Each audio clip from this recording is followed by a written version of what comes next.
Hey guys, मेरा नाम है मिस्ट्री और आप देख रहे हैं Ted, my boy, it's gonna be legend. Wait for it. Loading full. Welcome to this new video. और आज हम बात करेंगे कि वेनम 3 द लास्ट डांस में आखिर विलेन कौन है और ब्लैक एडम जैसे हादसे के बाद भी मार्वल के लिए रोक अभी भी ऑन क्यों है। तो वीडियो को एंड तक ज़रूर देखना क्योंकि काफ़ी कुछ है बात करने को। और चैनल को प्लीज़ सब्सक्राइब ज़रूर कर लेना ताकि आप आने वाली कोई भी अपडेट मिस ना कर दें। सबसे पहले बात करते हैं वेनम 3 के बारे में। तो वेनम 3 की प्रोडक्शन टीम से किसी ने ये इमेज पोस्ट कर दी थी जिससे हमें इस मूवी के लोगों का फर्स्ट लुक मिल चुका है। इससे काफ़ी कुछ रिवील हुआ है, जैसे कि यहाँ हम इस लोगो में वेनम की स्पेलिंग में ई की जगह 3 देखते हैं, वो भी ग्रीन कलर में।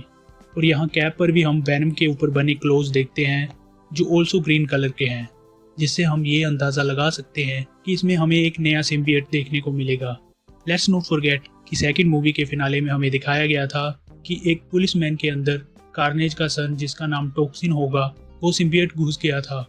पर इंटरेस्टिंग बात यह है कि टॉक्सिन ग्रीन कलर का नहीं, रेड और ब्लू कलर का होता है। और कॉमिक्स में ये एक विलन नहीं है बल्कि एक पुलिस वाले से बॉन्ड होकर कानून के लिए फाइट करता है। सो यहाँ ड्रॉप किए गए हिंट किसकी ओर इशारा करते हैं?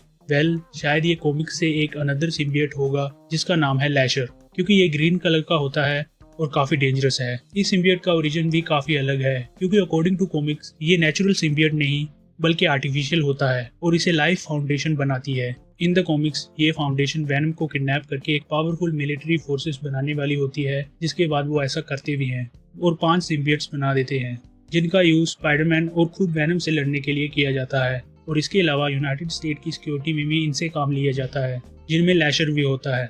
सभी सिम्बियट की तरह इसमें भी सेम एबिलिटीज होती हैं, बट इसे डिफरेंट बनाते हैं इसके जाइंट टेंटिकल्स, जिनका यूज वो अपने ओपोनेंट्स को पकड़ने के लिए या उन पर अटैक करने के लिए करता है। पर यहाँ बात यह है कि सोनी के यूनिवर्स की वेनम की स्टोरी कॉमिक्स को फॉलो ना करते हुए एकदम अलग ही मोड से स्टार्ट हुई थी और अब भी अलग ही चल रही है। और जैसे सोनी कांड कर रहा है तो ये टॉक्सिन को भी ग्रीन कलर करके विलन दिखा सकते हैं। बात तो सही है। सोनी यूनिवर्स और कॉमिक्स की स्टोरी बिल्कुल ही डिफरेंट वेज में जाती है, क्योंकि कॉमिक्स में जब वेनम से उसके 5 क्लोन बनाए गए थे तो उसमें राइट भी था, बट सोनी यूनिवर्स में हमें राइट की एकदम अलग स्टोरी दिखाई गई थी जो वेनम के साथ ही स्पेस से आता है और उससे लड़ता भी है।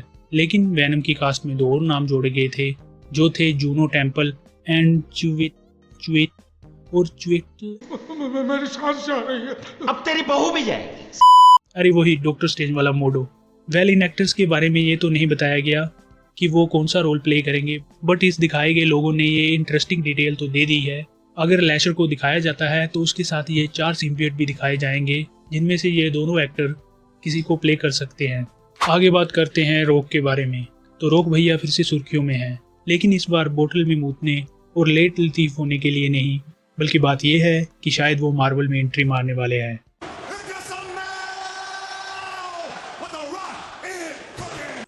हम सब ने कभी ना कभी तो रॉक को मार्वल के किसी कैरेक्टर के रोल में इमेजिन तो किया ही होगा। जहां मेरी बात करें तो मैं रॉक को ल्यूक केज के रोल में देखना चाहता था, पर किस्मत ने इन्हें डीसी में दे पटका और रॉक भैया चले थे डीसी की हायरार्की चेंज करने, जिसका क्या हुआ हमें पता ही है। लेकिन अकॉर्डिंग टू रूमर्स मार्वल ने रॉक को अपोकलिप्स के रोल के लिए अप्रोच किया है, the greatest antagonist of the entire X Men comic book saga, जहां इस कैरेक्टर को पहले भी ऑस्कर आइजैक प्ले कर चुके हैं, पर वहां पे सीजीआई का बहुत इस्तेमाल करना पड़ा था। बट अगर रूमर सच हुए और रॉक सच में एमसीयू का पार्ट बने तो इन्हें तो सीजीआई की जरूरत ही नहीं, क्योंकि इस ह्यूज कैरेक्टर के लिए इनकी ह्यूज बॉडी काफी है। ध्यान देने की बात यह है कि एमसीयू कुछ सालों में अपनी म्यूटेंट सागा के ऊपर काम करना स्टार्ट कर देगा, जहां अपोकलिप्स को हम एक्समैन का थैनोस समझ सकते हैं। तो क्या ड्वेन द रॉक जॉनसन इस इतने बड़े कैरेक्टर को जस्टिस दे पाएंगे? कमेंट्स में बताइए।